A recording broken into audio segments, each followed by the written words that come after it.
हरे कृष्ण।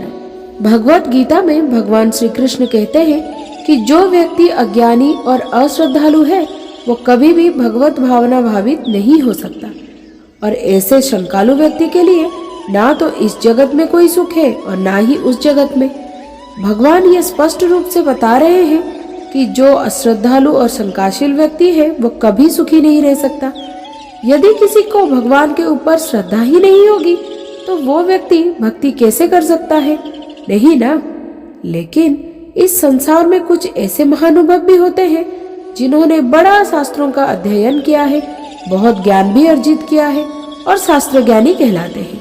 कहने को तो ये बड़े बड़े विचारक, दार्शनिक तथा पंडित हैं, लेकिन इनको ना तो भगवान के ऊपर और ना ही शास्त्रवाणी के ऊपर श्रद्धा है। ऐसे लोगों का भगवान कैसे स्वीकार कर सकते हैं?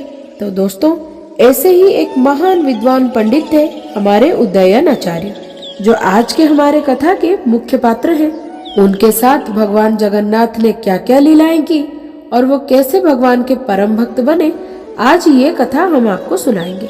लेकिन उससे पहले अगर अभी तक आप सोच रहे हैं कि इस चैनल को सब्सक्राइब करें या ना करें, तो दोस्तों बिल्कुल भी समय नष्ट मत कीजिए, बिना और कुछ सोचे हमारे चैनल को सब्सक्राइब कर दीजिए, ताकि ऐसे ही मधुर कथाओं की रसधारा आपको सबसे पहले मिलती रहे। तो चलिए अब प्रारंभ करते हैं हमारी कथा। मिथिला में एक बहुत बड़े विद्वान आचार्य रहते थे, जिनका नाम था उदयन आचार्य। वो न्याय तथा सिद्धांत में प्रखर थे। कोई भी पंडित उनके सामने वाद विवाद करने की हिम्मत नहीं करता था। यहाँ तक कि जो जैन और बौद्ध दर्शन के विद्वान हैं, वो भी उनके साथ शास्त्रार्थ करने से डरते थे। अपने विषय में वो इतने पारंगत थे कि उन्होंने अपने समय के बड़े बड़े दार्शनिकों तथा विद्वानों को भी हरा दिया था। अचानक एक दिन उदयन आचार्य के मन में ये इच्छा प्रकट हुई कि क्यों ना मैं भगवान श्री जगन्नाथ के दर्शन का अध्ययन करूं। अब इच्छा प्रकट हुई है तो अध्ययन भी होगा ही। पढ़ते पढ़ते उन्होंने स्कंद पुराण में एक श्लोक पढ़ा, जिसका ये अर्थ है कि जो भी जीव दारु ब्रह्म साक्षात जगन्नाथ जी के दर्शन करता है उसे मोक्ष की प्राप्ति होती है। अब देखिए, यहाँ पर उदयन आचार्य की विद्वतापूर्ण बुद्धि ने उन्हें घोर संशय में डाल दिया। हालांकि वो भगवान जगन्नाथ जी के भक्त थे, लेकिन फिर भी उनके मन में यह आया कि क्या वास्तव में ऐसा संभव है कि जो भी भगवान जगन्नाथ जी के दर्शन करे उसे मोक्ष की प्राप्ति हो जाएगी। अब ये तो ठहरा एक विद्वान का मस्तिष्क, जो बिना परीक्षण किए मानेगा कैसे? तो बस फिर महान विद्वान उदयन आचार्य ने भी निश्चय कर लिया कि क्यों ना इस श्लोक का मैं व्यावहारिक परीक्षण करूं। मैं स्वयं ही जगन्नाथपुरी जाता हूँ, भगवान के दर्शन करके ये देखता हूँ कि वास्तव में मेरा उद्धार होता भी है या नहीं। ये सोचकर उदयन आचार्य निकल पड़े मिथिला से नीलाचल क्षेत्र यानी कि जगन्नाथपुरी धाम की यात्रा पर। अब इतनी लंबी यात्रा में कई दिन तो लगेंगे ही। चलते चलते उनके मन में एक ही अभिलाषा थी कि वो शास्त्र में बताए गए उस श्लोक की पुष्टि करें और स्वयं जाकर प्रयोग करें। बस इसी इच्छा के साथ आखिरकार रात्रि के समय जगन्नाथपुरी धाम में पहुंच गए उदयन आचार्य। अब देखिए, रात्रि बहुत हो चुकी थी, इसीलिए भगवान के दर्शन तो नहीं हो सकते थे। उन्होंने सोचा कि ठीक है, अभी मैं विश्राम कर लेता हूँ।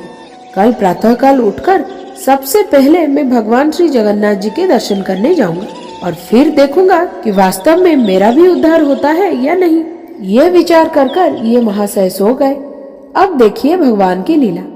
दूसरे दिन प्रातःकाल मंदिर के मुख्य पुजारी रोज की तरह भगवान जगन्नाथ जी को जगाने के लिए आते हैं, अपने सारे विधि इत्यादि कर्म करते हैं और भगवान श्री जगन्नाथ की गर्भगृह के द्वार खोलने की प्रयास करते हैं। पर ये क्या, द्वार तो खुल ही नहीं रही। उन्होंने बहुत प्रयास किया, लेकिन कोई फायदा नहीं। उन्हें ये समझ में नहीं आ रहा था कि आज इस दरवाजे को हो क्या गया है। उन्होंने सहायता के लिए अन्य पुजारियों को भी बुलाया, फिर भी वही स्थिति। आखिरकार थक हार कर सबने राजा को ये संदेश भेजा। ये बात सुनकर राजा भी स्वयं हैरान रह गए और उसी क्षण मंदिर में आए। अन्य सैनिकों की सहायता से द्वार खोलने की उन्होंने भी भरपूर प्रयास किया, लेकिन सबके सारे प्रयास विफल हो गए। पूरा दिन इसी प्रयास में व्यतीत हो गया। उस दिन ना भगवान की मंगल आरती हुई और ना ही भगवान के दर्शन हुए। अंत में सभी लोग थक हार कर निराश होकर ये सोचे कि अवश्य ही इस समय यहाँ पे कोई ऐसा अश्रद्धालु व्यक्ति आया है जिसे भगवान जगन्नाथ देखना ही नहीं चाहते। अब इस बात का हल भगवान श्री जगन्नाथ ही निकालेंगे। जो करना है अब तो सिर्फ वही कर सकते हैं।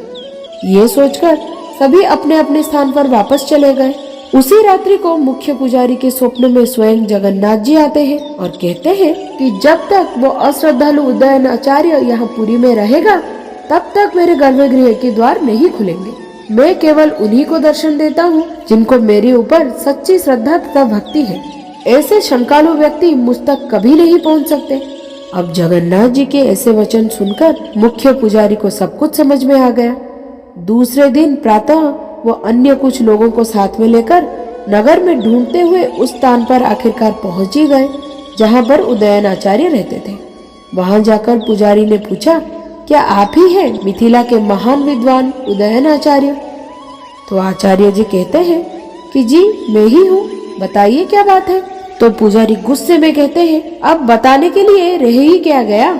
आपको जगन्नाथ जी के ऊपर श्रद्धा नहीं है, ना ही आपको शास्त्रों के शब्दों पर विश्वास है कि जो भी जीव भगवान श्री जगन्नाथ का दर्शन करता है उसे मुक्ति प्राप्त होती है। आप जैसे शंकाशील व्यक्ति के कारण ही कल पूरा दिन भगवान श्री जगन्नाथ मंदिर के द्वार ही नहीं खुल पाए। इसीलिए इसी क्षण आप यहाँ से चले जाएं। जब तक आप यहाँ रहेंगे भगवान के द्वार ही नहीं खुलेंगे। अब ये बात सुनकर आचार्य को अत्यंत आश्चर्य हुआ। उसी क्षण उन्हें सत्य समझ में आ गया और मन ही मन में उन्होंने ये सोचा कि मैं कितना बड़ा पापी हूँ। मेरे जैसे व्यक्ति के कारण अन्य भक्तों को भी भगवान श्री जगन्नाथ के दर्शन नहीं हो पा रहे हैं। मुझे तत्क्षणात भगवान के पास जाकर उनसे क्षमा याचना करनी चाहिए। इतना बड़ा अपराध कैसे हो गया मुझसे?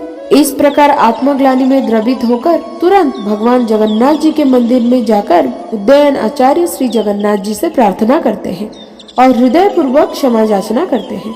ये दृश्य देखकर हमारे पतित पावन भगवान श्री जगन्नाथ जी का हृदय द्रवित हो गया और उसी क्षण मंदिर के द्वार भी खुल गए। अब सभी भक्तों ने तथा उदयन आचार्य ने परम कृपालु भगवान के जय जयकार की और सभी भक्तों को श्री जगन्नाथ के दर्शन भी प्राप्त हुए। तो दोस्तों, ये कथा अगर आपको पसंद आती है और आप ऐसे ही अन्य कथाएं भी सुनना चाहते हैं तो हमारे इस चैनल को सब्सक्राइब जरूर कीजिए, जिससे कि हमारी कथा श्रृंखला की एक भी कड़ी आपसे छूट ना जाए।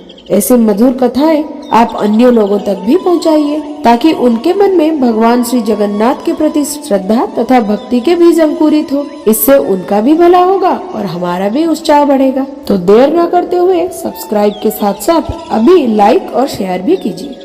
हरे कृष्ण।